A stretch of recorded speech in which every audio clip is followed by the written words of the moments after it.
Nongeye gusubiza inshuti wabemeye kudukurikira ku mbuga nkoranyambaga zacu hariyo YouTube, Instagram, hose ni Kigali Shusho Trend. Uyu munsi tujya tubanyuramo amakuru yagiye acicikana ku mbuga nkoranyambaga, n'utarakana subscribe banza uyikore kugira ngo tujye tubana mu biganiro byacu bya buri munsi.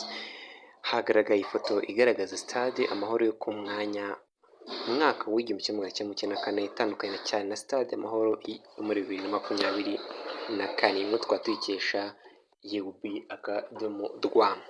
Ku mbuga nkoranyambaga hagaragaye ifoto ya Stade Amahoro yo mu mwaka w'igihumbi kimwe magana cyenda mirongo icyenda na kane, aho itandukanye cyane na Stade Amahoro ya 2024 iri kuvugururwa.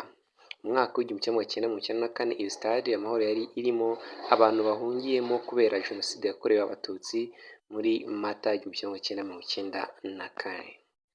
Kuri ubu Amahoro Stadium imeze neza kuko imaze iminsi ivugururwa, ikaba izuzura vuba cyane, ikazajya yakira abantu ibihumbi 45 bicaye neza.